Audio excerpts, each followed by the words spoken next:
दोस्तों, पिछले वीडियो में मैंने पाइप फिटर के क्लाइंट इंटरव्यू के बारे में बताया था। तो हमारे कुछ व्यूअर ने बायोडाटा के बारे में पूछा है कि क्लाइंट इंटरव्यू में क्लाइंट के सामने किस तरह का बायोडाटा बनाएं। तो आज की वीडियो इसी टॉपिक पर है।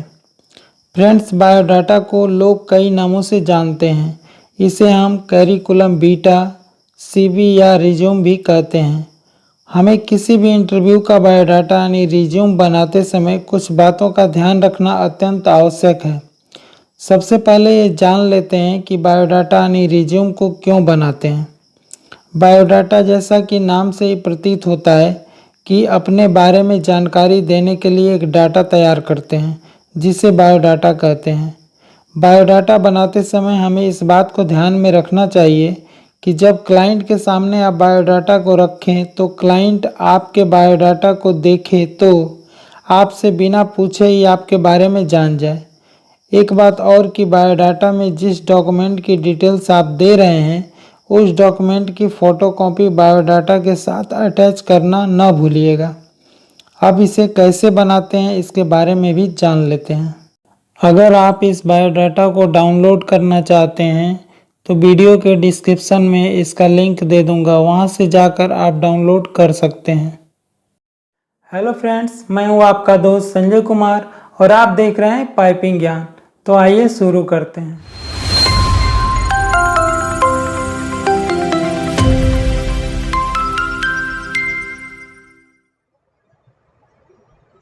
चूंकि हम यहाँ पे बायोडाटा बना रहे हैं, इसलिए हम यहाँ पे सबसे पहले बायोडाटा या रिज्यूम टाइप करेंगे। यहाँ पे आप करिकुलम बीटा या सीवी कुछ भी टाइप कर सकते हैं। बगल में एक पहचान के लिए आप फोटो रख सकते हैं। यहाँ पे फोटो चिपकाने के लिए जगह बनी हुई है।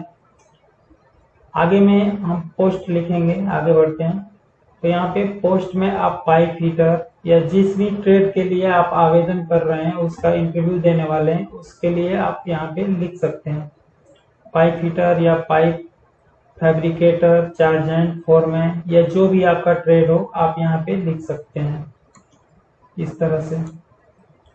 उसके आगे हम बढ़ते हैं तो प्रेजेंट एड्रेस और परमानेंट एड्रेस। ये इसलिए होता है कि जब आप इंटरव्यू देते हैं तो वहाँ पे लोकल में रहते हैं, तो आप प्रेजेंट एड्रेस दर्शाते हैं और इंटरव्यू के बाद आप घर पे चले जाते हैं। तो अगर आपका परमानेंट एड्रेस दिया रहेगा तो वहाँ जिस भी ऑफिस में आपने अपना इंटरव्यू दिया है, वहाँ के जो ऑफिस के बंदे हैं वो आपको कांटेक्ट करेंगे घर के एड्रेस पे या टेलीफोन नंबर, अगर आपकी डिटेल्स उनके यहाँ पड़ी रहेगी। तो ये दोनों आप ही की सुविधा के लिए दिया जाता है। ईमेल वगैरह दे सकते हैं, टेलीफोन, जिससे वो अपना कांटेक्ट करें। प्रेजेंट एड्रेस देते हैं कि आपने सीवी जमा किया, इंटरव्यू में कोई डेट फेल हो जाती है या आगे बढ़ जाती है, तो लोकल एड्रेस में आपका टेलीफोन नंबर पड़ा रहता है, तो आपको सूचित कर देते हैं कि हाँ, इस दिन आपका इंटरव्यू आएगा या डेट पड़ गई है। ये जानकारी आपको रहती है, तो इससे आसानी रहती है। अब आगे बढ़ते हैं तो आगे में आपकी पर्सनल डिटेल्स आती है। पर्सनल डिटेल्स में हम अपने पर्सनल जानकारी के बारे में देते हैं, जैसा कि नाम है। हमने इसमें जो नाम दर्शाया है ये किसी से संबंधित नहीं है। इससे समझाने के लिए हमने एक स्ट्रक्चर तैयार किया है, तो आप इस पर ना जाइएगा, सिर्फ स्ट्रक्चर को लीजिएगा। इसमें अतुल कुमार अग्निहोत्री, ये समझाने के लिए हमने प्रयोग किया। अतुल कुमार अग्निहोत्री, उनके फादर का नाम यहाँ लिख सकते हैं, श्री विशाल कुमार अग्निहोत्री।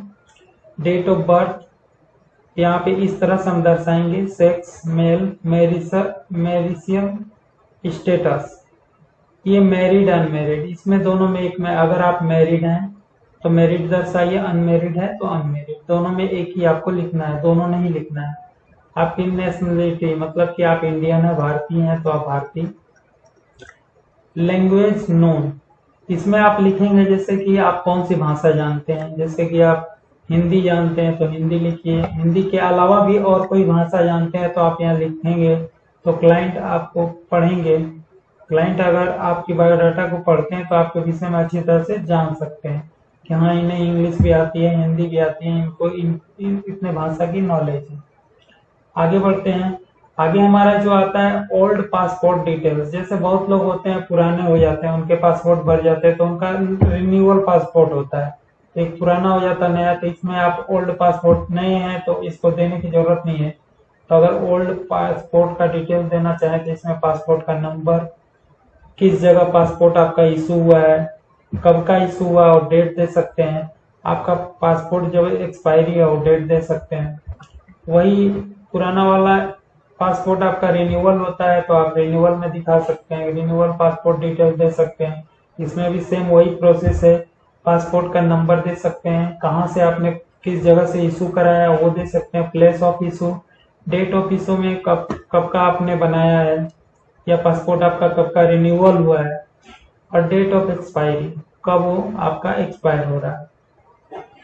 इसके आगे बढ़ते हैं एजुकेशनल क्वालिफिकेशन। इसमें आपने पढ़ाई की है तो आप पढ़ाई के बारे में अपने बता सकते हैं कि आपने हाई स्कूल किया, हायर सेकेंडरी, या इसके अलावा आगे आपने जो भी किया है उसको आगे और डिटेल्स भर सकते हैं। अगर आपका एक ही है तो एक ही दर्शा सकते हैं। हमने इसे दिखाया स्ट्रक्चर के माध्यम से ताकि आपको एक आइडिया हो जाए आपने कौन से बोर्ड से किया, यूपी बोर्ड है या वेस्ट बंगाल बोर्ड है या और कोई आपने जहाँ से किया हो, किस ईयर में आपने पास किया हो, ईयर, रिजल्ट क्या है, थर्ड है, सेकेंड है, फोर्थ है, आपने कितने परसेंटेज मार्क आए हैं वो आप यहाँ पे दिखा सकते हैं। फिर हम आगे बढ़ते हैं। अगर आप जिस चीज के लिए अप्लाई कर रहे हैं उसमें आपका एक्सपीरियंस है, वर्क एक्सपीरियंस। अब इसमें अगर आपने कहीं से डिप्लोमा किया है तो आप डिप्लोमा दिखा सकते हैं कि हमने यहाँ से, जैसे कि इसमें दिखाया गया है औद्योगिक प्रतिष्ठान इलाहाबाद से, इसमें दिखाया गया है कि ये डिप्लोमा है पाइप फिटर का। तो आप इसे दिखा सकते हैं डिप्लोमा। और भी कहीं से है आपका कुछ जानकारी, वर्क एक्सपीरियंस, उसको दिखा सकते हैं। अभी यहाँ पे जो आता है कि आपने जो काम किया है कहाँ पे, आपका एक्सपीरियंस जो है किस कंपनी का है, तो आप इस तरह दिखा सकते हैं। जैसे आपका इंडिया का एक्सपीरियंस है, आप इंडिया में कहीं काम कर रहे हैं तो आपने किस कंपनी में जॉब किया है। जैसे न्यू केम इंडिया लिमिटेड है, वहाँ पे किस पोस्ट पे आप पाइप फिटर है, या आपने हेल्पर से शुरुआत की तो उसका भी है हेल्पर है, पाइप फिटर है, उसके ऊपर अपना प्रमोशन दे सकते हैं। तो आप दिखा सकते हैं। जैसे कि इसमें हमने दिखाया पोजीशन पे कि पाइप फिटर, कंपनी का नाम है न्यू केम इंडिया लिमिटेड, पीरियड आपने कब से कब तक काम किया।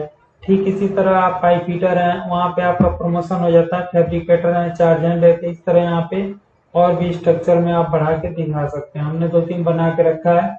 अगर आपका ज्यादा एक्सपीरियंस नहीं है तो आप सिंगल भी दिखा सकते हैं। तो इसके आगे जो आता है आपका गल्फ एक्सपीरियंस। अगर आपने विदेश में गए हैं, आप रिटर्नर है, गल्फ या यूरोप कंट्री में आपने काम किया है तो उसे भी आप अपने सीवी में दिखा सकते हैं। तो उसमें आप कंपनी का नाम, जैसे कि हमने इस कंपनी में दिखाया है 3CC कंपनी है, कंसोलिडेटेड कॉन्ट्रैक्टर टाइप कंपनी है। प्रोजेक्ट का नाम है कतर गैस। जैसे कि जिस कंपनियां कई प्रोजेक्ट में काम करती है, तो आपने जिस प्रोजेक्ट में काम किया, कंपनी का नाम तो सही है लेकिन आपने किस प्रोजेक्ट में काम किया है और आपने उसमें किस स्टेट में काम किया है। जैसे फिटर है, कई लोग का प्रमोशन हो जाता है फैब्रिकेटर, तो वो आपको दिखाना जरूरी है।